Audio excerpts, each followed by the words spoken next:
Ryan Reynolds here for, I guess, my 100th Mint commercial. No, don't. I mean, honestly, when I started this, I thought I only have to do like 4 of these. I mean, it's unlimited premium wireless for $15 a month. How are there still people paying 2 or 3 times that much? I'm sorry, I shouldn't be victim blaming here. Give it a try at mintmobile.com/save. Whenever you're ready.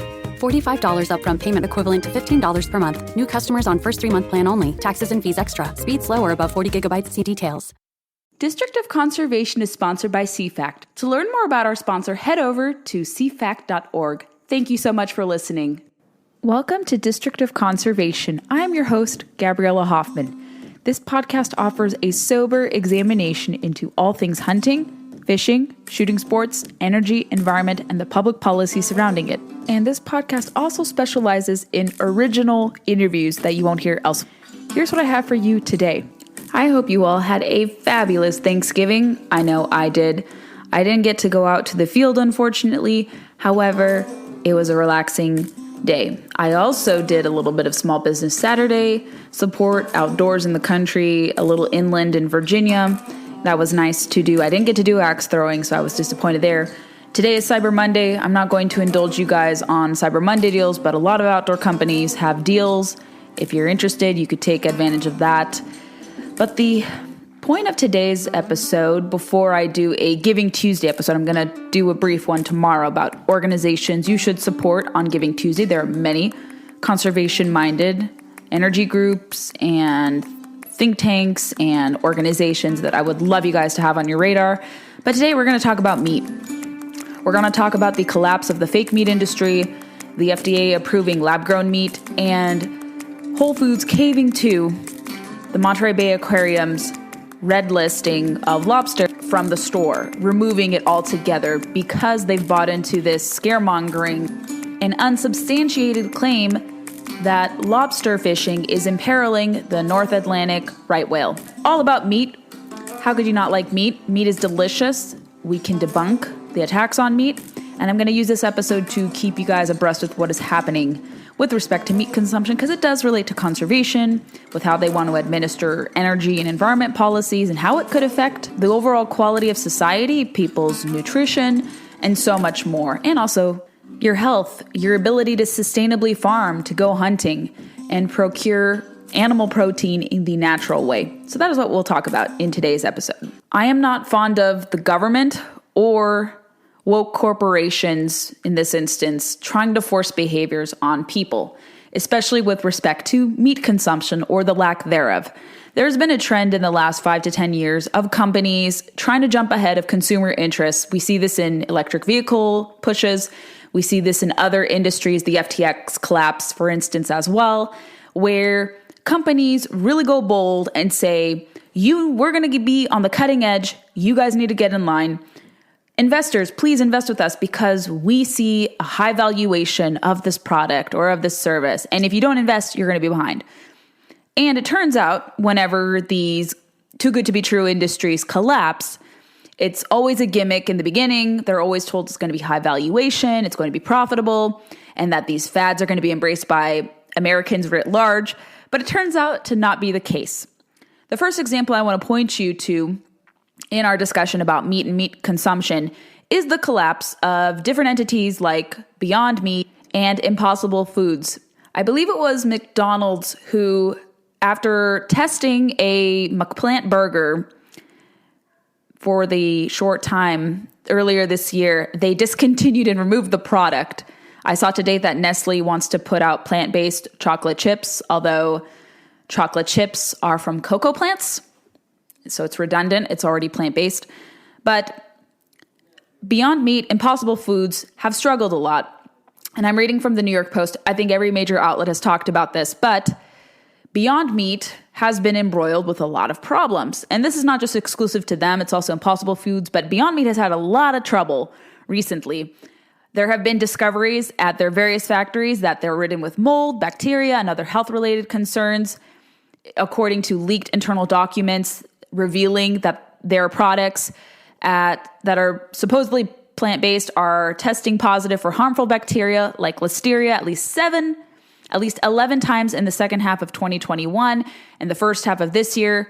The document details are pretty interesting and pretty alarming. By a former employee who was worried about the conditions, particularly one within an hour limit of Philadelphia, and other ex-employees have confirmed about the various outbreaks and kind of unsanitary conditions. There were various contaminants, string, metal, wood, and plastic found in Beyond Meat products at the plant as recently as last December. And they have, according to Bloomberg, Bloomberg has actually obtained the different photos of the riddled products and work conditions, pretty gruesome stuff, that showed what is happening inside this facility, given this whistleblower's testimony. There were spills, unsafe use of equipment, mold on walls, ingredient containers, and much more. That's pretty disgusting. And according to one food expert, that the placing a trolley that had moved around the factory floor into a mixer was essentially begging for contamination. And then, of course, the Beyond Meat representatives say this is not really accurate. They found no instances of nonconformance with regulations. Of course, they love to skirt and downplay what happens. And the representative from Beyond Meat was quoted as saying that their standards go above and beyond industry and regulatory standards, though the comment did not comment on details relating to the leaked document from their Philadelphia plant. And according to third-party audits, including their most recent third-party audit in May 2022, the plant had the highest possible rating in each of the last 3 years, according to the Beyond Meat spokesperson. And this is not the only instance. The valuation and investor excitement for these products has decreased. People have started to not buy the products because they've become increasingly expensive, far more expensive than conventional meat. I hate that we even have to call meat conventional meat, but that's what it is in these days. So these Beyond Meat and Impossible Food products are a lot more expensive than even chicken and beef products, interestingly enough. Additionally, people are becoming increasingly aware that these so-called meat derivatives or plant-based meat derivatives are not very healthy for you. And you don't need to be a nutritionist or an expert to see that.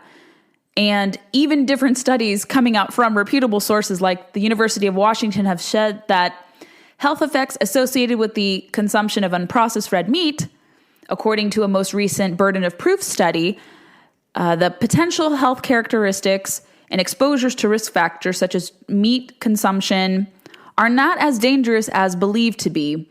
And it slams many, many years of different shoddy reporting. And so the University of Washington scrutinized decades of research on red meat consumption and its links to various health outcomes. They said, we also found, according to University of Washington, while risk for the 6 outcomes in our analysis combined was minimized at 0 grams unprocessed meat intake per day, the 95% uncertainty interval that incorporated between study heterogeneity was very wide, from 0 to 200 grams D1.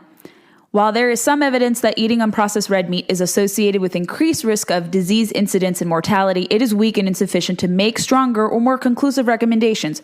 More rigorous, well-powered research is needed to better understand and quantify the relationship between consumption of unprocessed red meat and chronic disease.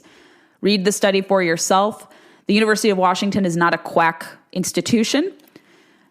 And when you read that these fake meat alternatives have 20 ingredients, pea protein, all these other associated proteins, you see that they're full of sodium and unknowns, and you're basically putting your health at risk by eating this processed plant derivative, so to speak, when it is now being revealed that red meat consumption is not as dangerous. It doesn't mean you have to gobble pounds and pounds of red meat. You need to balance meat consumption with vegetables, but you're better off eating vegetables and red meat than you are these processed burgers and such.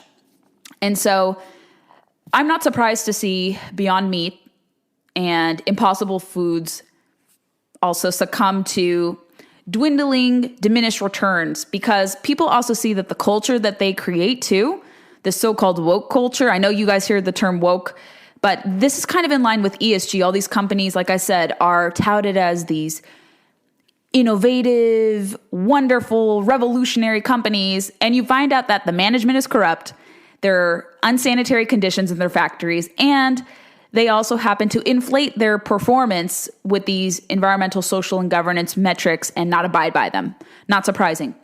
And another interesting thing, they're going to obviously say, okay, we failed on fake meat, or it's still profitable, and that there are no beefs, no pun intended, with poor earnings, even though shares are soaring, according to the New York Post. But I think people are starting to realize that these fads are not profitable. They're not good for your health. And the politics attached with it are also questionable. So that's why we're seeing those companies have their credentials and their reputations called into question, because they're creating this kind of fake excitement and duping people in the process and not making your health better off.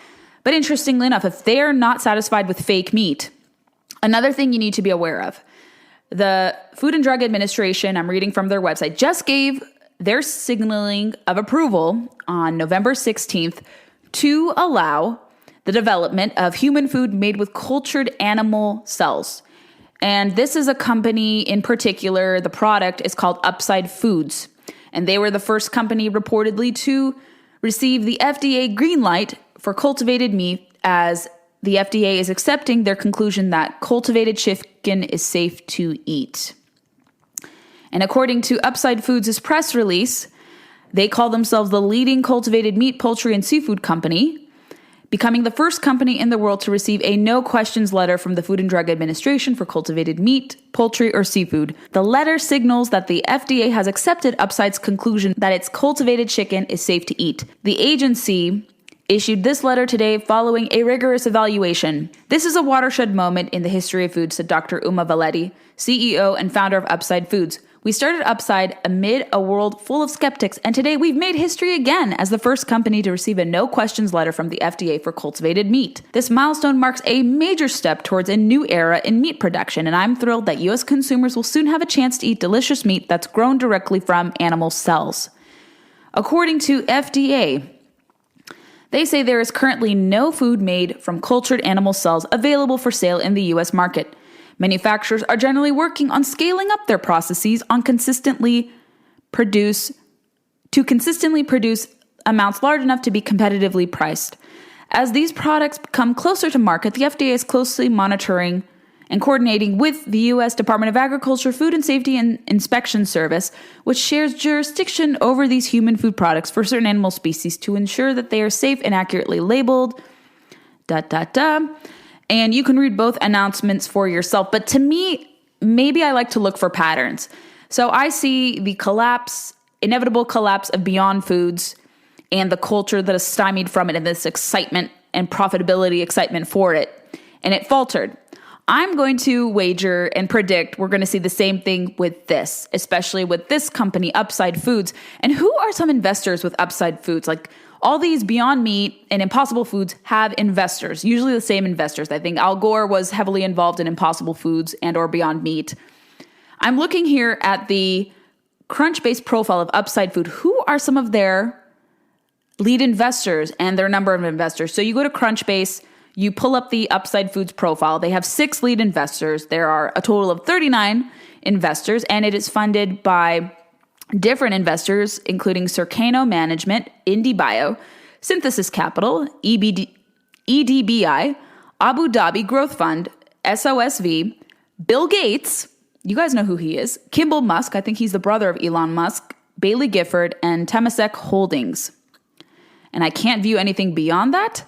And they are saying, according to Crunchbase, the post-money valuation data by Privco, they have a post-money valuation in the range of $1 billion to $10 billion as of April 21st, 2022.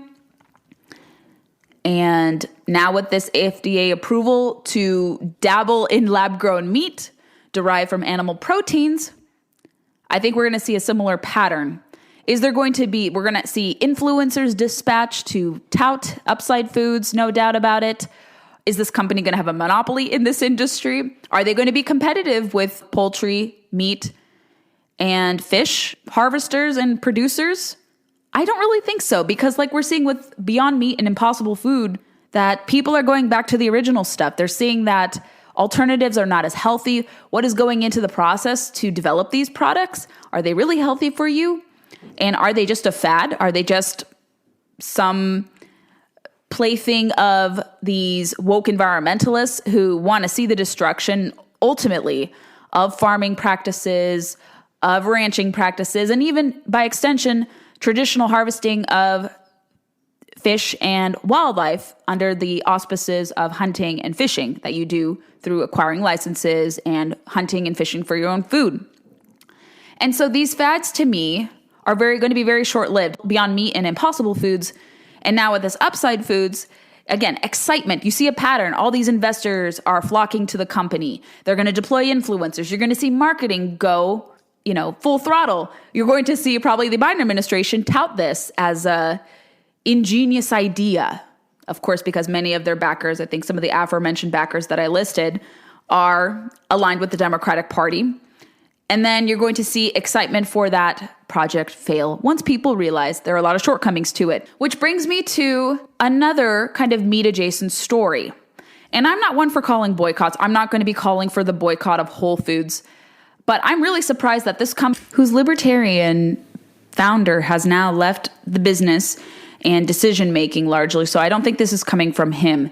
But whoever is in charge of Whole Foods now has given in to the demands of the Monterey Bay Aquarium and their red list, which has erroneously said that lobster harvesting is contributing to the demise of the North Atlantic right whale. And if you need a primer and refresher on this ordeal, I have a whole episode dedicated to it. It is in the show notes to catch you up to speed. But essentially, the right whale is imperiled. It's an endangered whale. However, the threats to its livelihood are not from most fishermen, including lobstermen. And it has been wholly debunked. You see the Maine delegation, most of lobster harvesting is carried out in Maine. It's a multi-billion-dollar industry. It employs thousands of people. And I have discussed at length how scapegoating the lobster for this so-called guise of protecting the right whale is going to have deleterious effects. It doesn't protect the lobstermen, of course, when they get displaced from their industry, and it doesn't help the whales.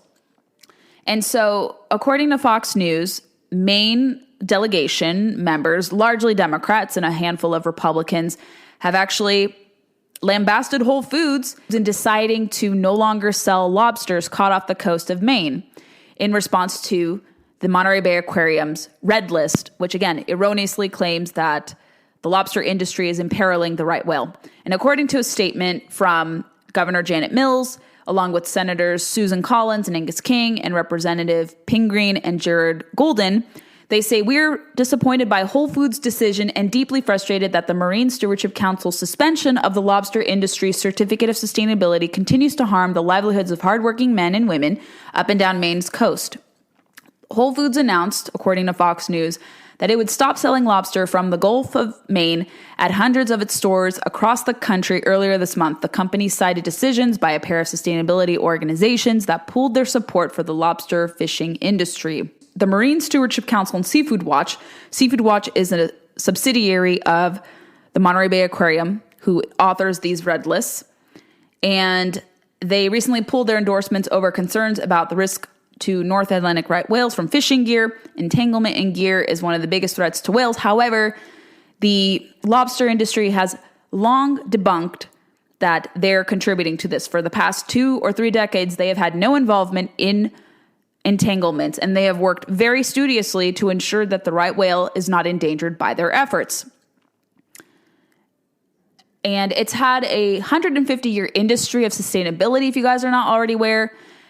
If you're working in an extractive or an intensive industry, such as lobstering or energy development, you have to abide by very strict environmental standards. Do you really think lobstermen would want to jeopardize their standing in hurting whales or ruining their resources or extorting the resources, or rather exploiting the resources and leaving things worse than they are currently? No.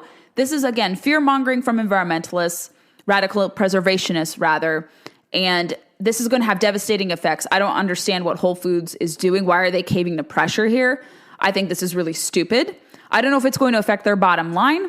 I just think this is a foolish move from the supermarket giant. I wouldn't boycott them. I'll still shop them occasionally. I don't go to them. They're not my go-to. They're really expensive. But I think a lot of customers will say, well, if I can't get lobster from Whole Foods, I'm going to go to competitors like Giant, or I'm going to go to different places and shop at Aldi or go to Safeway or other places that offer lobster and have not caved to these demands. And so this is very disappointing. I'm glad to see, however, that the Maine delegation are fighting this tooth and nail. It's not just Republicans who are opposed to this, that you actually see Democrats who largely run Maine also being in opposition to this as well. And that's kind of an overview of what is happening in the meat world and meat policy. And I have interviewed a lot of ranchers, farmers, fishermen, and other people who are heavily invested in these industries, meat altogether. These people love their flock. They love the cows that they raise and that they sell to market, that they love, stewarding resources. Why would they want to destroy beautiful farmland? Why would they want to undermine conservation easements? Why would they want to leave worse off for the planet? You can also, if you're curious, go to a report I did in Florida, How Cows Keep Florida Green, to learn how farming is sustainable. It is not extractive. It is not destructive, as a lot of critics make it out to be. I think I'm going to go up to Maine maybe next year. I think we need to do a Conservation Nation episode up there because this is becoming problematic, and I don't see any relief coming from the Biden administration. Maybe they'll step in, but given what they've done elsewhere in energy and conservation, I'm not hopeful there. But perhaps urging from the Maine delegation may propel them to change. We shall see. But that is kind of an overview of what is happening in the realm of meat, stemming from the faltering of the fake meat industry, the FDA approving lab-grown meat, and why I think it's going to be another fad like these alternatives, so to speak, and what is happening on lobster, the continued attack on lobster fishing. Thanks for listening to District of Conservation. I hope you enjoyed today's episode. If you haven't already, make sure you find us on your preferred podcast player. We largely circulate on Apple, Spotify, and countless others, but those are our two big podcast platforms we want to push. Make sure you're subscribed there, especially on Apple. If you like the podcast a lot, go leave us some reviews. We'd be more than grateful to get some 5-star reviews from you guys. Moreover, we're on Facebook, Instagram, and Twitter, and a little bit on YouTube. We don't populate there, but connect with us on social media. Find me personally on social media with blue check marks. Super easy to find, and I would love to hear your feedback and know who you'd like to see on the podcast. Thanks for listening to District of Conservation. Stay tuned for the next episode.